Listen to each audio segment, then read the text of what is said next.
Shri Sunil C, ABC മലയാളത്തിലേക്ക് സ്വാഗതം. ഈ സർക്കാർ സ്പോൺസേഡ് സാഹിത്യോത്സവം നടക്കുകയാണ്. അത് ഗുണം സാഹിത്യത്തിനോ മലയാള ഭാഷയ്ക്കോ അതോ സർക്കാരിനോ ആർക്കായിരിക്കും ഗുണം?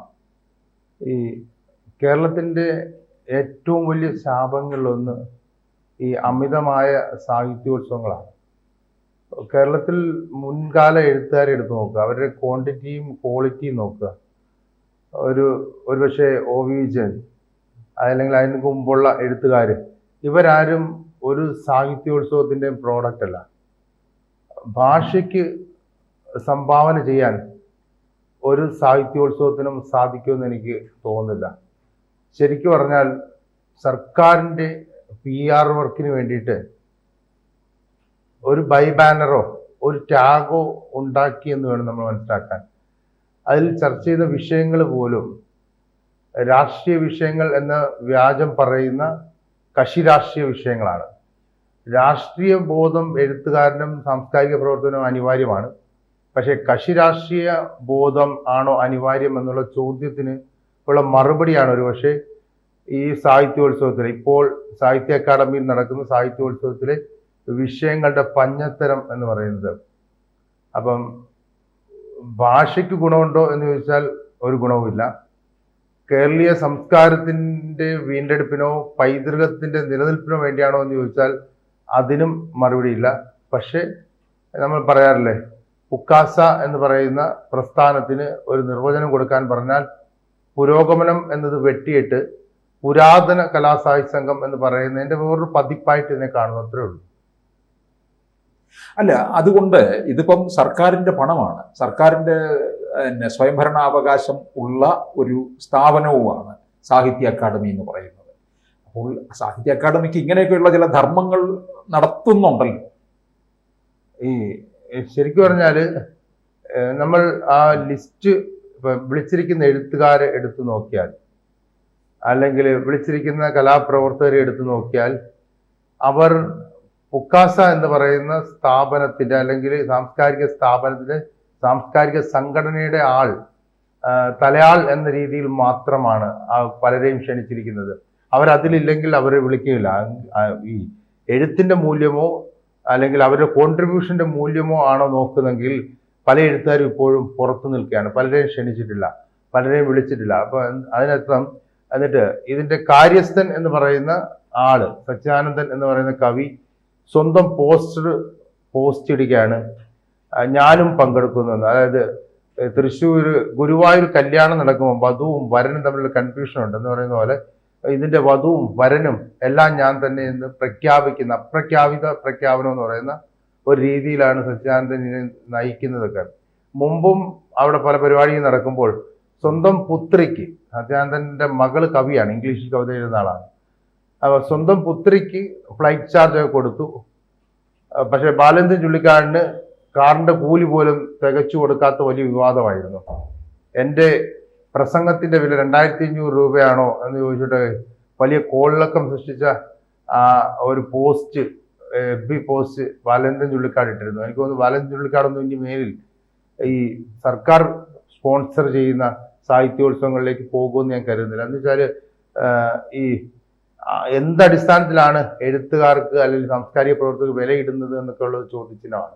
ഇപ്പോൾ എനിക്കറിയാം, ഞാൻ PG പഠിക്കുന്ന കാലത്ത് വളരെ ഗൗരവമായി വായിച്ചിരുന്ന ഒരു കവിയുണ്ട്, രാജൻ കൈലാസ് എന്ന് പറയുന്ന കവി.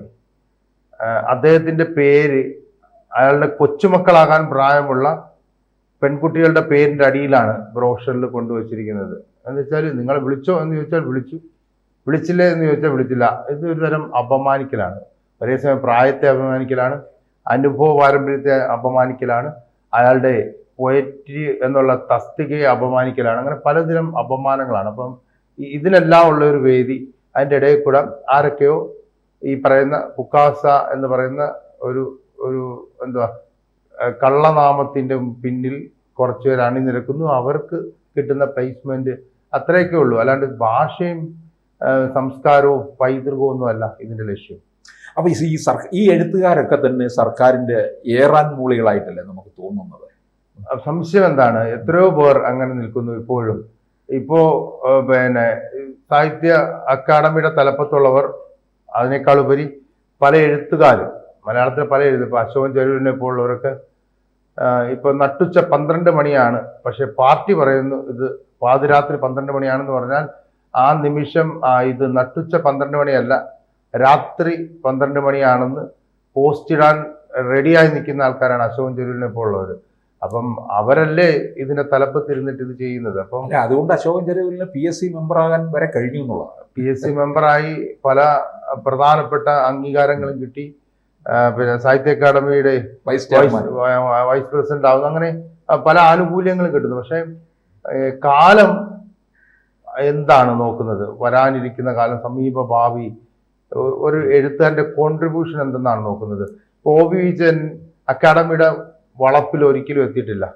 ഒ.വി. വിജയന്റെ മൃതശരീരമാണ് ഒരുപക്ഷെ ആദ്യമായിട്ട് അക്കാദമി വളപ്പിലേക്ക് കയറുന്നത്, അക്കാദമി മുറ്റത്തേക്ക് കയറുന്നത്.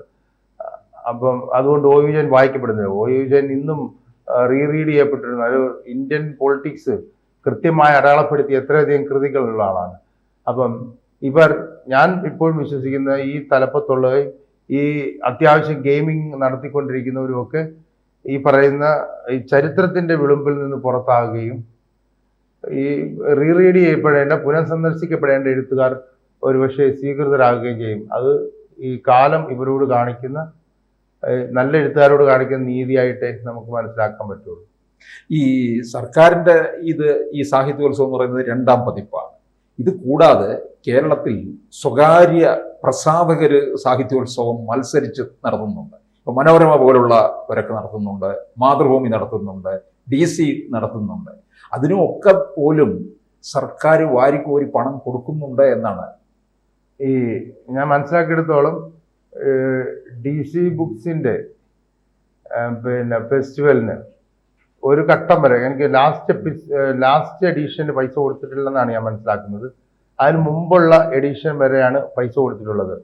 1. 2, അതിന് കാരണം ഒരുപക്ഷെ കഴിഞ്ഞ വർഷം മുതലാണ് ഈ സർക്കാർ മുൻകൈ എടുത്ത് സാഹിത്യ അക്കാദമിയുടെ നേതൃത്വത്തിൽ ഈ സാഹിത്യോത്സവം സമാരംഭിച്ചത്. അത് മാത്രമല്ല, നിയമസഭ നടന്ന പുസ്തകോത്സവം ഒരുപക്ഷെ ഒരു ലിറ്ററേച്ചർ ഫെസ്റ്റിവൽ പോലെ ആയിട്ടുണ്ട് ഇപ്പം. അപ്പൊ അവിടെയും പണം കൊടുക്കുന്നു എന്നുള്ളത് കൊണ്ട് എനിക്ക് തോന്നുന്നു ഇപ്പോൾ ഒരുപക്ഷെ ഇവരുടെ ബിനാമികൾ കൊടുക്കുന്നുണ്ടാവും. ഇവരെ ഭരണകൂടത്തെ ഒരുപക്ഷെ സഹായിക്കുന്ന പല സ്വകാര്യ കമ്പനികളും ഇവർ മുഖാന്തരം ഗവൺമെന്റിന്റെ അതോറിറ്റിയുടെ കത്തുകൾ ഉപയോഗിച്ചിട്ട് പലയിടത്തു നിന്നും വാങ്ങുന്നുണ്ടാവും. പക്ഷെ കഴിഞ്ഞ വർഷം ഈ നിയമസഭാ പുസ്തകോത്സവം തുടങ്ങിയതിന് ശേഷവും ഈ സർക്കാർ മേൽനോട്ടം വഹിക്കുന്ന സാഹിത്യ അക്കാദമിയുടെ ഈ സാഹിത്യോത്സവം വന്നതിന് ശേഷവും DC പോലുള്ള ഫെസ്റ്റിവലുകൾക്ക് പൈസ കൊടുക്കുന്നില്ലെന്നാണ് കേട്ടത്. എനിക്കറിയാം, വ്യക്തതയില്ല. പക്ഷേ ഇതിനകത്ത് നല്ല രീതിയിൽ പലരും പറ്റുന്നുണ്ട് എന്നുള്ളത് വ്യക്തമാണ്.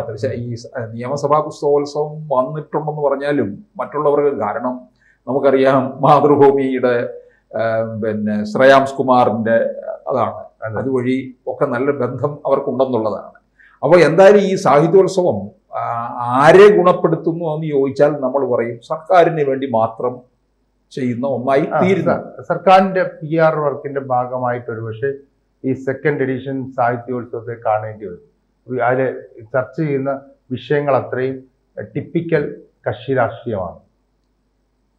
സർക്കാരുമായി ബന്ധപ്പെട്ട് നിൽക്കുന്ന ആൾക്കാരാണ് ഇതിന് മുഖ്യ പ്രഭാഷകരായി ഈ വിഷയങ്ങൾ അവതരിപ്പിക്കുന്നത്. അതാണ്ട് പ്രബന്ധാവതരണം പോലെയോ സെമിനാർ പോലെയോ ഒക്കെ ഇത് ഒരുപക്ഷെ പുതിയ വോട്ടേഴ്സിലേക്ക് എത്തിക്കാനുള്ള പരിശ്രമത്തിന്റെ ഭാഗമായിട്ട് ഇതിനെ കാണാൻ പറ്റും. അല്ലാണ്ട് ഇത് സംസ്കാരത്തിനോ ഭാഷയ്ക്കോ ഇവിടുത്തെ നിലനിൽക്കേണ്ടുന്ന പൈതൃകത്തെയോ ഒന്നും ഒരു തരത്തിലും സ്വാധീനിക്കുന്നില്ല എന്ന് വേണം മനസ്സിലാക്കാൻ. കൂടുതൽ വാർത്തകളും വിശേഷങ്ങളും നിങ്ങളിലേക്ക് എത്താൻ ABC മലയാളം സബ്സ്ക്രൈബ് ചെയ്യുക, ബെൽ ബട്ടണും അമർത്തുക.